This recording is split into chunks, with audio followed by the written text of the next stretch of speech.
여러분 안녕하십니까. 천영호TV의 천영호입니다. 코로나 바이러스 공포는 북한도 사정없이 덮치고 있습니다. 북한은 코로나에 어떻게 대처하고 있는지, 코로나로 입게 될 경제적 타격은 어느 정도며 어떻게 극복할 것인지, 그리고 코로나가 북한 체제를 위협할 수 있는지, 이런 문제를 오늘 한번 살펴보겠습니다. 북한의 코로나에 대응하는 방식 중에 주목할 점은 두 가지입니다. 첫째는 김정은이 세계 최초로 중국으로부터 들어오는 모든 사람의 입국을 전면 금지한 겁니다.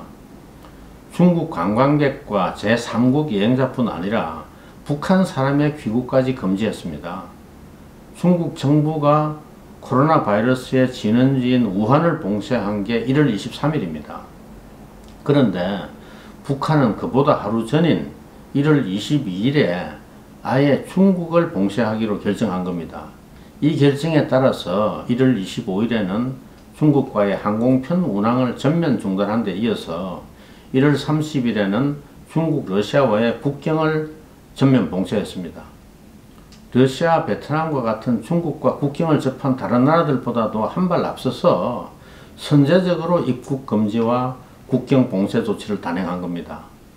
코로나 바이러스가 터졌다는 소식을 듣자마자 제일 먼저 내린 결정이 최악의 상황에 대비해서 코로나가 들어올 수 있는 모든 통로와 틈을 완전히 틀어막는 원천 봉쇄 전략을 채택을 하고, 방역의 허점을 용납하지 않기 위해서 사실상 북한을 외부 세계와 격리한 겁니다. 두 번째 중요한 결정은 뭐냐?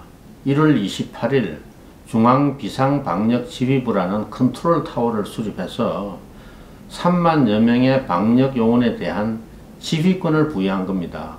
위기 상황에서 관련 부처가 중구난방으로 나서는 것을 막고 효과적 방역을 위해서 지휘 통제 체제를 일원화하고 여기에 힘을 실어주는 조치를 우선적으로 취한 겁니다. 북한 매체에서는 2월 13일부터 비상방역지휘부의 지휘에 절대 복종할 것을 촉구하는 기사가 나오기 시작했는데, 고분고분 말을 잘 안 듣는 권력기관들이 있었는지 2월 말 개최된 당 정치국 확대회의에서 김정은은 중앙비상방역지휘부의 지휘 통제에 무조건 절대 복종하고 여기에는 어떤 예외도 허용하지 말라는 엄명을 내렸습니다. 그런데 북한은 왜 이런 과감한 조치를 정광석화처럼 신속하게 취했을까요? 한마디로 보건의료 시스템이 워낙 낙후되고 부실한 상황에서 다른 선택의 여지가 없었기 때문입니다.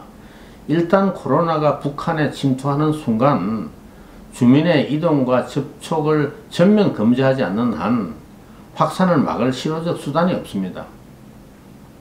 바이러스가 북한에 침투해서 감염자가 수천 명이 되어도 북한의 보건의료 역량으로 제때 진단하고 가려내기가 어렵습니다. 문명 세계에서 거의 사라져가는 폐결핵과 말라리아가 창궐해도 이걸 퇴치할 능력이 없는데 독감 진단하고 치료할 능력이 제대로 있을 리가 없죠. 독감 증세가 있는 사람도 병원에 가서 치료받을 수 있다는 믿음이 없기 때문에 진단받기 위해서 몇 시간씩 걸려서 보건소까지 가서 하루 종일 추위에 떨면서 고생하려는 사람보다는 독감 걸린 거 숨기며 자가치료한 사람이 더 많을 겁니다. 그러면 북한에 코로나 확진자가 없다는 주장은 믿을 수 있을까요? 결론부터 말씀드리자면 그런 주장은 신빙성이 전혀 없습니다. 국경을 봉쇄하는 것이 바이러스 침투 가능성을 대폭 줄일 수는 있겠지만 100% 완벽한 차단을 보장하는 것은 아닙니다. 문제는 코로나 감염자가 발생해도 북한 방역 당국이 초기에 찾아내기 어렵고 순식간에 확산될 수가 있습니다. 러시아가 긴급 지원한 진단 키트로 수천 명을 확진했다고 칩시다.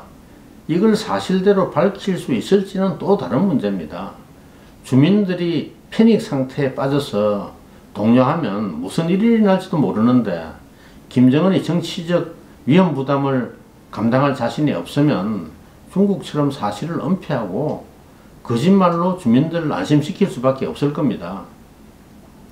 3월 13일 조선중앙통신은 코비드-19를 막기 위한 초특급 방역 조치 엄격히 실시라는 그런 제목의 기사를 게재했습니다. 이 기사에서 그동안 격리해온 외국인들 가운데 의심 증상이 없는 70명을 격리 해제하고 평안 남북도에서 격리 해제된 주민이 1710명이라고 했습니다.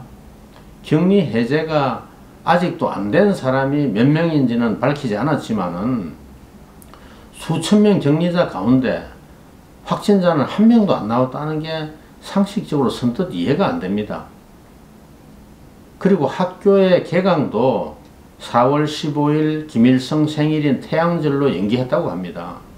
또 하나는 평양에 있는 유럽 공간들이 임시 폐쇄하고 외교관들이 확진자가 한 명도 없다는 북한을 떠나서 코로나 창궐로 난리가 난 모국으로 돌아간다는 것도 좀 이상합니다. 물론 만약 감염될 경우에 유럽에서는 치료 가능성이 높지만은 북한의 의료 시스템은 신뢰할 수 없다는 점을 고려한 그런 결정일 수는 있죠. 에이브람스 한미연합사령관은 지난 13일 기자회견에서 북한에 코로나 확진자가 있다는 걸 확신한다고 했는데 근거 없이 그렇게 말하지는 않았을 겁니다. 그런데 북한의 보건의료 체제가 이렇게 낙후된 이유는 뭘까요? 답은 간단합니다. 모든 가용 자원을 남을 해치고 한반도 평화를 파괴하는 데 필요한 핵미사일 방사포 같은 흉기를 만드는 데 최우선적으로 사용하느라 보건의료체제에 투자할 돈이 없기 때문입니다. 작년 말 당 중앙위원회 확대회의에서 행한 김정은의 보고를 자세히 뜯어보면 핵미사일 전강 위에서 힘들고 배고픈 것 좀 참고 자력갱생으로 제재 국면을 정면 돌파하자는 거 아닙니까? 돈 한 푼이라도 생기면 흉기 만드는데 우선 서야지 질병 퇴치에 서는 건 사치라는 그런 생각을 버리지 못하고 있는 거죠. 북한이 코로나로 입게 될 경제적 타격은 얼마나 될까요? 북한 경제가 안보리 제재로 이미 휘청거리는 상황에서 국경까지 봉쇄되면 치명적 타격을 면할 수가 없습니다. 우리의 중국에 대한 무역 의존도는 4분의 1도 안 되지만은 북한의 중국 의존도는 90%가 넘습니다. 중국의 작년도 무역 통계에 의하면 북한이 중국에서 수입한 실적은 25.4억 불이고 중국에 수출한 실적은 그 10분의 1도 안 되는 2.1억 불에 불과합니다. 공식적으로는 23억 불 이상의 무역 적자가 난 셈인데 외환 보유고가 이미 바닥난 상황에서 이 정도 규모의 적자를 메울 수 있는 방법은 세 가지밖에 없습니다. 첫째는 유엔 안보리 제재로 금지된 품목의 불법 수출입니다.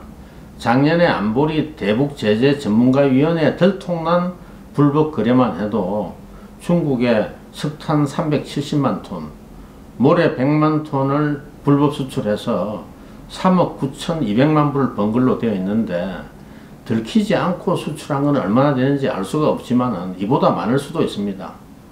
둘째는 중국 관광객 유치로 벌어들이는 외화, 그리고 해외 취업한 근로자들의 임금입니다.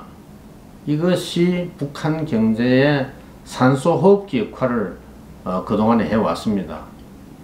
북한을 방문하는 중국 관광객은 작년도의 경우에 한 35만 명 정도가 되는데 북한이 관광 수입으로 연간 어림잡아서 4, 5억 불은 좋게 벌 수가 있습니다. 세 번째의 수입원은 뭐냐? 비트코인 같은 그런 가상화폐 거래, 그리고 해외 금융기관 해킹입니다. 과거에는 해킹으로 방글라데시 중앙은행을 튼 적도 있는데 북한의 해킹에 대비해서 금융기관들이 사이버 보안을 강화하면서 근래에는 주로 가상화폐 위장거래를 주 수입원으로 삼고 있다는 그런 보도가 있었습니다. 그런데 중국과의 국경 봉쇄로 밀무역을 통한 외화벌이와 관광 수입이 가장 큰 타격을 입게 되었습니다. 정확한 규모는 알 수가 없지만 국경 봉쇄가 빨리 풀리고 중국 관광객이 대거 북한으로 몰려가지 않으면 금년에 5억 불 이상의 외화 수입이 줄어들 수가 있습니다. 북한이 경제 운용에 필수적인 원부자재 수입을 대폭 줄이거나 불법 수출과 가상화폐 거래에서 떼돈을 벌지 않고는 감당하기 어려운 규모입니다. 그러면 코로나 침투가 북한 체제를 위협할 수 있을까요? 코로나 창궐만으로는 김정은 체제가 흔들릴 거라고 믿을 만한 근거는 없습니다. 김정은의 장악력은 확고하고 북한 내에 김정은에게 감히 도전할 수 있는 세력은 없습니다.